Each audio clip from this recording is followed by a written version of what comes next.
Hi, ഇന്ന് ഉണ്ടാക്കാൻ പോകുന്നത് ഹെയർ ബോയ് ആണ് കേട്ടോ. സ്റ്റോൺ വെച്ചിട്ടുള്ള ഹെയർ ബോയ് ആണ്. വളരെ ഈസി ആയിട്ട് ഉണ്ടാക്കാൻ പറ്റും ഇത്. ബോയ് ഉണ്ടാക്കാൻ വേണ്ടിയിട്ട് ഇതേപോലെ ഗോൾഡൻ സ്റ്റോൺ ആണ് വേണ്ടിയത്. ഗോൾഡൻ ആയാലും സിൽവർ ആയാലും കുഴപ്പമൊന്നുമില്ല. ഇതേപോലെ ബീഡ്സ്, പിന്നെ പശ, ഗോൾഡൻ ബോയ് ആണ്.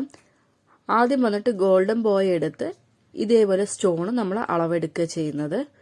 ഇതുപോലെ അളവെടുത്ത് ഇതേപോലെ വെച്ചതിന് ശേഷം ഇതിൽ 2 സ്റ്റോണും നമ്മൾ കട്ട് ചെയ്തെടുക്കുക ചെയ്യുന്നത്. 2 ലൈനായിട്ടാണ് കട്ട് ചെയ്തെടുക്കുന്നത്. ഇതുപോലെയാണ് കേട്ടോ കട്ട് ചെയ്തെടുക്കേണ്ടത്. അതിനുശേഷം ഇത് 2 ആക്കിയിട്ട് ഞാൻ വീണ്ടും കട്ട് ചെയ്തെടുക്കുന്നുണ്ട്. ഇതുപോലെയാണ് കേട്ടോ വീണ്ടും ഞാൻ 2 ആക്കി കട്ട് ചെയ്തെടുക്കുന്നത്. വീട്ടിലൊക്കെ വെറുതെ ഇരിക്കുന്ന സ്ത്രീകൾ ഇതേപോലെയൊക്കെ ചെയ്ത് വാട്സാപ്പിൽ സ്റ്റാറ്റസായി വെക്കുക, ഇൻസ്റ്റയിലൊക്കെ പോസ്റ്റ് ചെയ്ത് പറഞ്ഞാൽ ആരായാലും ചോദിക്കും കേട്ടോ. അപ്പോൾ നമുക്കൊരു ഏണിംഗ് കൂടിയാണ് കേട്ടോ ഇത്. ഇതുപോലെ കേട്ടോ കട്ട് ചെയ്തെടുക്കേണ്ടത്. അങ്ങനെ ഇത് കംപ്ലീറ്റ് കട്ട് ചെയ്തെടുക്കുന്നുണ്ട് ഞാൻ. അതിനുശേഷം നമ്മൾ ഇതാ ഈ ഗോൾഡൻ ബോയിലേക്ക് ഇത് സിഗ്സാഗ് രീതിയിലാണ് കേട്ടോ പശ തേച്ച് കൊടുക്കുന്നത്.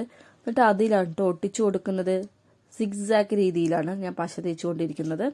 അങ്ങനെ ഇത് കംപ്ലീറ്റ് തേച്ചിട്ട് വീണ്ടും ഞാൻ ഈ സ്റ്റോണ് 2 വരുന്ന രീതിയിൽ ഞാൻ ഒട്ടിച്ചു കൊടുക്കുന്നുണ്ട് കേട്ടോ. ഇതുപോലെയാണ് ഞാൻ ഒട്ടിച്ചു കൊടുക്കുന്നത്. ഇത് ഞാൻ കംപ്ലീറ്റ് ഒട്ടിച്ചു കൊടുത്തിട്ടാണ് ഞാൻ ബീഡ്സ് ഇതിലേക്ക് ഒട്ടിച്ചു കൊടുക്കുന്നത്.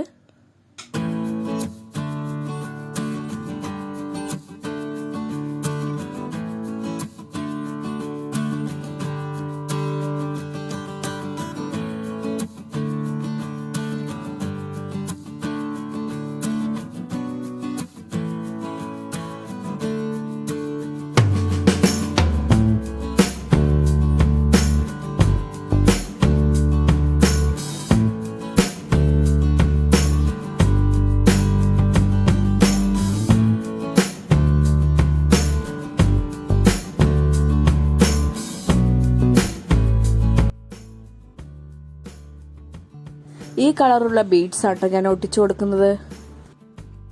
കാണുമ്പോൾ തുള്ളി തുള്ളി പോലെയുള്ള ഷേപ്പാണ് കേട്ടോ ഇതിന്റെ.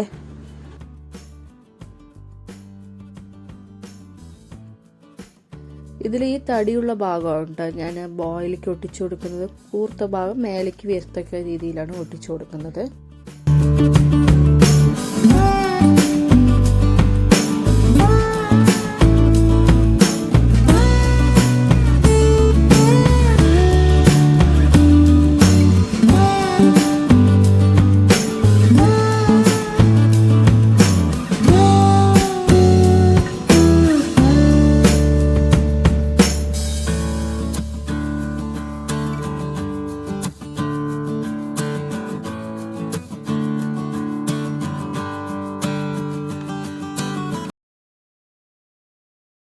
അപ്പോൾ ഇതുപോലെയാണ് കേട്ടോ ഞാൻ ഒട്ടിച്ചെടുക്കുന്നത്.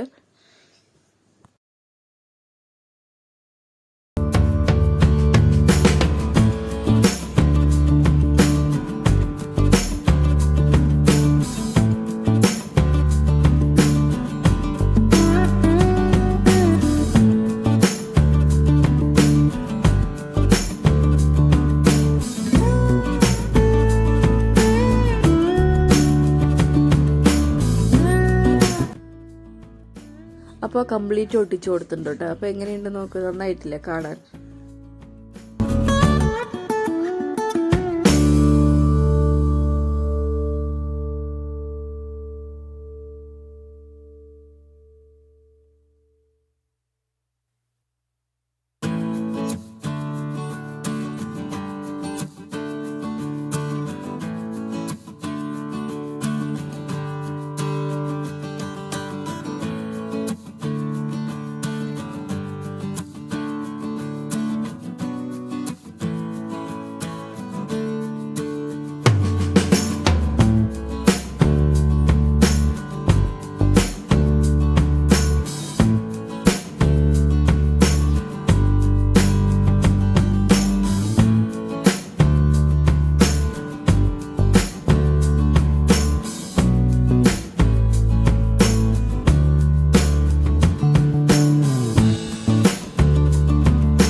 അപ്പോൾ ഇന്നത്തെ വീഡിയോ ഇത്രയേ ഉള്ളൂ. ഇനി നമുക്ക് അടുത്ത വീഡിയോയിൽ കാണാം. Bye, see U.